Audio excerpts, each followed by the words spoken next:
Hello to Random Conversations, here with me, Federico Spadoni, talking. There is Janus handling the mixer.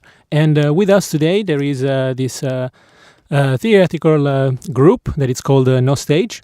They're here with us, and we're going to have a show with them and a conversation with them. So first, we're going to hit you with the first song, and then we'll be back with our friends here with us. And you're back here on the show. So as I was telling you before, today we have a kind of different show. We don't have one guest, and we will not talk about one country. But we are here with a group of friends. They are No Stage, a theater group. Hi, everybody.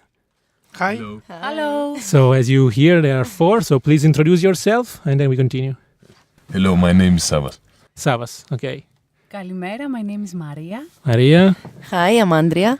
Andrea. And me, it's Konstantinos. Konstantinos, okay, perfect. So, cool. So the house is full today. I love a lot of voices to hear. So, okay, you are a group, a theater group that has been formed here in Athens. Tell us a little bit about your history, you know. They are deciding who's going to talk. And a lot of finger pointing. So the group finally was Founded. yes, was founded by. Oh no, I cannot do that. Okay, we are four people. The three of us, we were together to the drama school Delos from Dimitra Hatoupi. This is the school you went the to? manager. Yes. Okay. She owns the school. All right. Wait. Who was in the school with you? I wasn't. Savas wasn't. Savas wasn't. So you. Maria, Andrea, and Konstantinos. All right. Yes. We were studying together in Alright. the theater school. And after completing our studies, we decided to go on with our theater group and keep performing. So we decided to work on Othello of Shakespeare and travel in the countryside and abroad and participating in some festivals and also giving people with fewer opportunities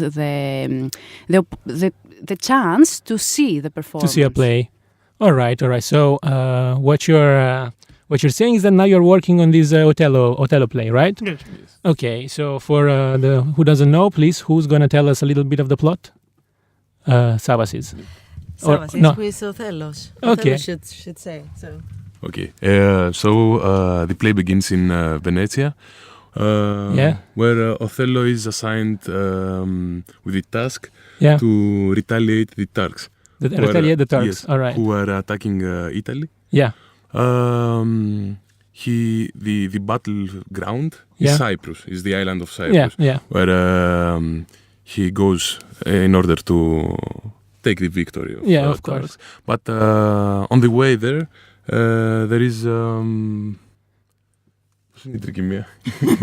what is it? The sea is agitated. So all right, okay.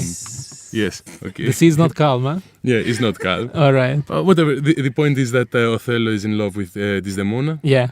Her father does not approve of this love. As usual. But yes. But nonetheless, the two of them end up together. Yeah. But there are other obstacles. And more specifically, Iago. Yeah, that matter. Who is the bad guy, the villain of the plot. So he wants to separate them. Wait, who is Iago here? Who's going to Konstantinos. Konstantinos is Iago. You are the bad guy. Yes, I am Othello. You are Othello. And the rest of the roles are shared by Maria and okay, let's talk about this. So you are giving 2 roles for the only 2 boys, and how many roles for you girls? 5 each. 5 each. Okay, and we use the theatrical masks for all the roles of the play. You do? Yes, like the masks from Commedia dell'arte. So we have some masks, and every character has his own mask. All right. So we have sort of worked. Each character has its own voice and its own body. All right, that's pretty nice. Very old school, we could say. Yeah. Yeah. Okay. Please say. Actually, kind of, because we're using the Commedia dell'arte mask. Okay. But we've added a lot of contemporary elements. All right. For example, we're using medieval music, but humor is contemporary, and us. I mean, yeah, of course. we perform in it. So it's kind of a mix. Yes. All right. So we're gonna have a break. We're gonna listen to another song, and we'll be back with this crazy bunch. And we're back here on the show with No Stage here with us. And okay, we started a conversation, and you touched a lot of topics right away. And okay, it's kind of cool. And but all right. I mean, I was starting to ask you about why you choose this play, and yeah, why you choose this, and tell us the reasons why. Well, okay. Actually, it was for our graduation, we had to prepare a performance. Okay. And it wasn't, we didn't choose the play. Oh, it was chosen for us. Okay. Right. But in the end, we just loved it so much. So we wanted to continue working on that. And what was that you liked the most? Well, the whole procedure, I guess, the way it made us feel. All right. And especially after we performed in a village in ancient Mycenae. Okay. We realized that the audience is so much different in the countryside. So we decided that that's where we want to play. That's where we want to perform. Again, this is the idea with this play, right? Yes. To bring it around outside of the city, outside of Athens, right? Yes. In some kafeneias, you were saying. Yeah. Exactly. Okay, and this is in kafeneia, in plazas, in squares. Square. All right, of course, with no stage, right? No stage, on stage. Yeah, but also I would like to say that it's an adaptation of the original one. All right. And the adaptation was made by us. Okay. With the help of our teacher, Simos Kakalas. All right. So, okay, I don't know much about theater. So, tell me, what does it mean? An adaptation. I mean, so you take a play that is already written, of course, and what kind of things you adapt? I don't know, so I'm asking. Well, because we were only 4 to perform, and we had this difficulty that we had to perform so many different roles. Yeah. We had to actually kill a lot of roles. Okay. That's how you adapt. Like, okay, we don't have any actor for you. You're gone from the play. Okay. Yeah. Right. So the first step was that we had to keep the story, but with just the main characters. Okay. So and the second step was to change a bit a few things of the story, of the order of the events, so that we can get the main point of the story, but stay in the idea and the whole era. Right. Yes, the difficult part is not to kill Shakespeare by killing all this character. And I think that Shakespeare is alive to our play. Yeah. Of course. Yes, of course. Of course he is. All right. So we're gonna now listen another song, and we'll be back. And we're back here on the show. So it was very interesting what you were saying before about the fact to bring your show outside the city and in the countryside. So yeah, tell us a little bit more about this concept and how you came up with this. And that's... So the main idea was to explore the audience in the countryside, to see how they interact with us, and also to see if how they approach modern art and theater. So the main idea is to go there, to perform, and in a way, and see how they will react to it. What we will receive, yes. So exactly. what you will receive from them? Both sides. Both sides, Yeah, okay. yeah. Us as artists, and also them as audiences. Yeah. You wanted to add something? Yes. Yeah. And Shakespeare is ideal for that kind of experiment because he's writing in an archetypical kind of way. Of course. Which are really relatable. Yes, relatable by any audience, independent of what background they have in art or. Yeah. Okay. All right. That's pretty nice. Somebody want to help? Yes. We have to mention about the script that is poetic. All right. It's like not ancient, but older script. Older script. The translation is the Greek translation. The Greek translation, yeah. So for us at the beginning it was a big challenge. What's the name of Vetus? Vikelas. Vikelas. Dimitris Vikelas. Okay. And at the beginning it was a big challenge to learn how to speak this script.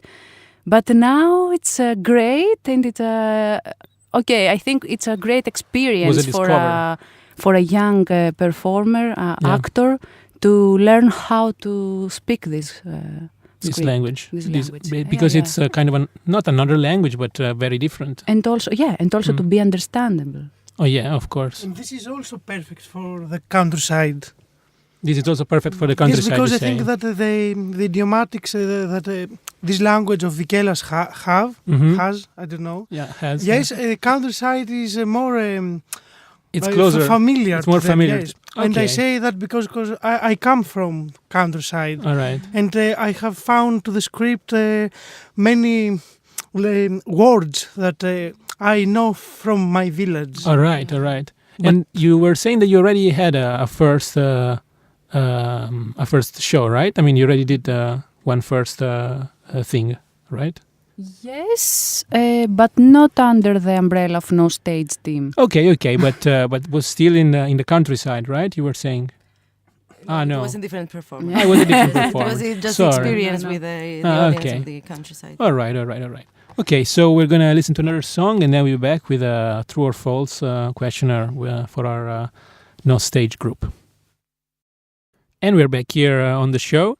So if you were following the show before, you know that our guests here undertake a little true or false questionnaire that it's kind of silly usually, and it will be silly even today, but still, we will do it. And but today is not about a country, of course, but it's about theater, but Greek ancient theater. We have here a Greek bunch of actors. So, okay, we hope that they'll know something, all right? Okay, but they're really easy. They're really easy, the questions. Okay, so we start with the first one. So I will tell you my statement, and you will have to say if it's true or false. All right. So theater was a part of celebrations for the god of Dionysus, the god of fertility and wine. It's true. True or false? Yeah. True. All right. And do you know anything more about these celebrations for Dionysus? I'm afraid to say. Come on. They were kinky. Exactly. They were kinky, for sure. I think it was a whole celebration of wine and maybe sex. Fertility. Dionysus was the god of fertility and wine, so yeah, you got the point. And what I know, that were two different Dionysa. One for outside the city, one for the cities. It was called like Big Dionysus. Yeah, Big Dionysus and small Dionysus, right? So, two times the party. Pretty cool. Okay, let's go on. And okay, because what I want to add is that during these festivities, the playwrights, they would put also a series of show, like trilogies, something like this. And somebody was choosing the winner. So the next statement is the winners were chosen by experts. True or false? False. Cara false. Cara false. Cara false. And who was choosing the winners? The audience. The audience. Yeah, the audience. Okay. Clapping. Yeah, exactly. Yeah, that's why the ancient writers were asking people in their scripts to vote for them. All right. Yeah, exactly. So, third statement. There were already VIP seats in ancient theaters. Really? Yeah, I think I'm asking you, true or false? I think it's true. True, yeah, kind of true. Sponsorships.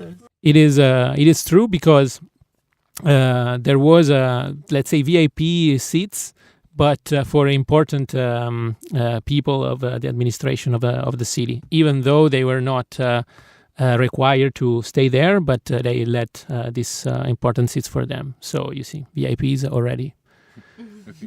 Yeah. So let's go with the fourth one. The price of a ticket was what a citizen would make in a one-day work. I would say the prize was free. No, it wasn't. True or false? It's hard. Come on. It's 50-50. False. It's true. True. It was usually enough for a 1 day wage, basically. But actually, in order to show how important theater was for ancient Greece, we could say that people of higher income, rich guys, were required to pay for the ticket of people that didn't have any money. Okay. So it was considered so great for education. They were required to. But also, it was also not just for education, but it was also a religious activity too. Mm-hmm. I mean, it was connected with all the aspects of the society, you know. This is because it was during the Dionysia that they were for a god. So I mean, it embedded, it touched so many aspects of the society. They used to watch theater all day, from morning, from dawn to dusk. Yeah. Yes. And so we continue with another statement. The theater was made of 4 parts. True or false? True. No. Maybe 4, 3. 3 parts. 3 parts. There was the orchestra, the kilon, and the skene. Yeah, come on, guys. ABC, ABC. This is really the ABC. Okay. Yeah, we are called No Stage. Good. Good. That was a great comeback. Nice. So we take another break with another song, and we'll be back to continue our questionnaire. And we're back here with No Stage, back with us. And we are doing this silly questionnaire about ancient Greek theater that our guests here are answering pretty well, except the last one that was a little bit embarrassing, but okay. No, just kidding. So, 6th statement. Play were made by not more than 1 to 3 actors plus the chorus. True. Yeah, exactly. Usually it was up to 3 plus the chorus. Can I say something? Of course, yeah. This was in order to highlight the main antagonists and the heroes. So if there were wait, you are describing the role of the chorus? Yes. No. The 3 main protagonists. The 3 main protagonists. It was in tragedies. Yeah. Only 3, because if they were more, we would lose the combat between them. Clash. Yes, the clash. Okay. Them, yes. Το τρίτο το έβαλε ο Ευρυπίδης, νομίζω. Ο Σκύλος έπαιζε με 2. Yeah. That was Greek for you, for our Greek listeners. I say that I think that Euripides introduced the 3 characters in the same scene. All right. Because before Skyllos, I think, I'm not so sure, that he was playing with 2. Just 2 actors. Because Skyllos was before. Yeah. But, or Sophocles did. I'm not sure. So I think Euripides. I think Euripides, yes. Because Euripides was the last one of the trilogy, yeah? I mean, Aeschylus was the first, Sophocles, and then Euripides. Okay. So, next statement. This we already kind of said before, but still. Actors were wearing masks, expressing feelings and roles. Totally yes. Totally yes. Totally yes. 100%. That's what we do. That's what you do. Yeah. So this is true. So next one. The chorus was kouros. The chorus was singing. True or false? It's supposed yes, but actually we don't know. Yeah, no, but because we have no records of videos. Yeah, it was kind of a trick question because it's not sure. I mean, their role was more of a narrative role, and they were describing some of the scene and then giving some commentary, but we don't know in which way they were doing it. Yes, exactly. Yeah. We all know that they were a lot of people together having the same. They were like a team. Yeah. And expressing the same opinions. Yes. Yeah. And sometimes it was also used as a role. Mm-hmm. Sometimes, right? Yes. Yeah. But we have from the excavations, they found that there were music. Okay. It's written. It's all right. Written. So probably he was singing. You know, probably. We don't know. They may just play music. I don't know. Yeah. We could never know. All right. Next one. violence was shown during the play. False.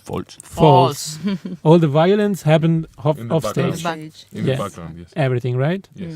Nobody tried to. I mean, do you know who was maybe the first one to put it on stage? Do you know? Well, I'm not sure. I don't think that even in the Elizabethan era it was shown violence on scene. I think it is of modern times. Yes. All right.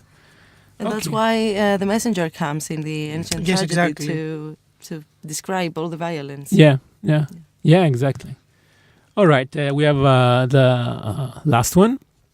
And last one is kind of easy, all right? We could say the statement is comedies were about current events, while tragedy were based on mythology.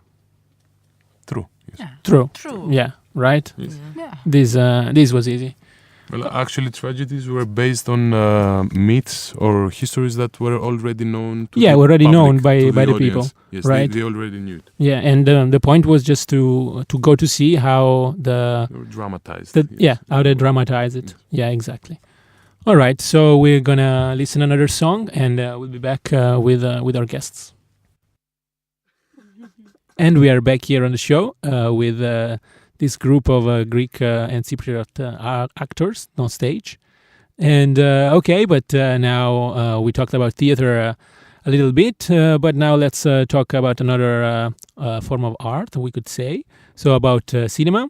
And so I've been in Greece here since July, basically. And one of the movie director that I discovered during this period was this Latimos. And I watched his last movie, The Killing of a Sacred Deer, that it has also some Greek mythology in it, right? Mm-hmm. So, since that I have here some guests who have seen it, I would like to hear their opinion, and share it with you listeners. Yes, okay. So you have a great segue from our previous conversation, because the script is all based on the fable, the myth of Iphigenia and Agamemnon, and what means to sacrifice something in your life, what means blind violence, what is your duty as a person towards others, towards your family. I thought so. I thought that it was a great film. I liked it a lot. I love the movie in many aspects, especially, the first scene. I don't know if you remembered. Have you seen it? Okay, the two girls haven't seen it. Konstantinos, you've seen it, huh? Mm-hmm. Yeah, and what do you say? Did you like it? I liked. I loved the actors. The actors, yes, the actors were and great. especially the kid, the psycho kid. The psycho. They were pretty. They were both pretty psycho. Mm-hmm. Yeah, right. But you mean the girl or the boy? The boy. The boy. Yeah, the boy. Yeah. But I was saying that for me, that even from the first scene, the scene where there is the surgery. That first scene already puts you in a little in a mood that you're like, okay, what's this movie going to be about? It's a little bit upsetting. Yes, I think that it resembled some of Kubrick's shots in a lot of ways. Something raw, and violent, raw and very visually raw, and very direct. Yeah. The girls here are very happy because they haven't seen the movie, so they're getting a lot of spoilers. Yeah, sorry. The first movie of Lanthimos, Kinodoras, is fucking perfect for me. Yeah, it's really good. Yes. It's really good. Dogtooth in English, right? Have you girls seen it? Yeah. Okay, so we can say something about that. Tell us your opinion. You liked it? Yes or no? They don't know. Girls are laughing, but for me it was perfect. For me it was good. Actually, we liked it because it was something really new. Yeah. For the Greek film cinematography. Cinematography, yeah. For sure, it was really unique. And even for me, it was like first time I saw it. Like, oh, okay, this is something really unseen before. At least for me. I don't know if you also have this kind of opinion. Mm-hmm. Yeah. But as we're speaking now for Greek movies, I have to add something. Yeah, sure. Pantelis Voulgaris for me is a great director, and my favorite Greek movie is Mikra Anglia. I don't know the translation of English and if I haven't seen this movie. But Mikra Anglia, it's one of the best movies I have ever seen in my life. What is it about? How to speak that? I don't know what it is about. It is about a triangle of love during the war in an island. Okay, this is the... Yes. The plot. The plot is the theme. This is the theme. The theme, plot. Yeah, the plot, okay. The plot, we will read about it. It's two sisters with the same man. All right. But it's not as cheap as I say.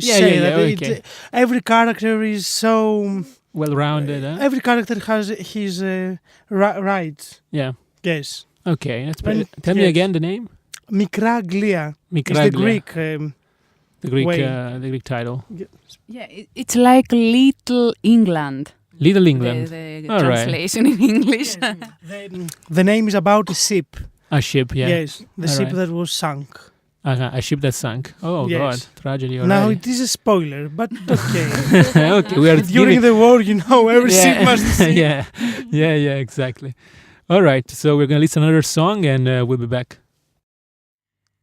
And we are back here on the show. So since this is our last segment, we are going to listen for the last time to these guys on stage, and they will tell us a little bit how to find their works and something else. Thank you. So you can see what we are doing if you follow us on our Facebook page. It's no_stage, no_stage, N and S in capital. It's a complicated account. No, actually, it's very easy. No_stage. No_stage on Facebook. On Facebook, yeah. Right. And also you can also find some materials on Creative Youthland's page. Creative Youthland is the non-governmental organization for youth arts and culture. That is the main. That is the organization who makes the production of the show. Okay. Of the show.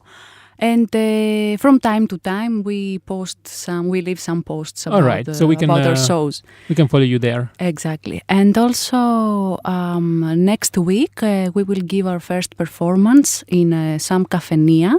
Yeah. Some places where mainly men go and socialize. All right. In the countryside. All right.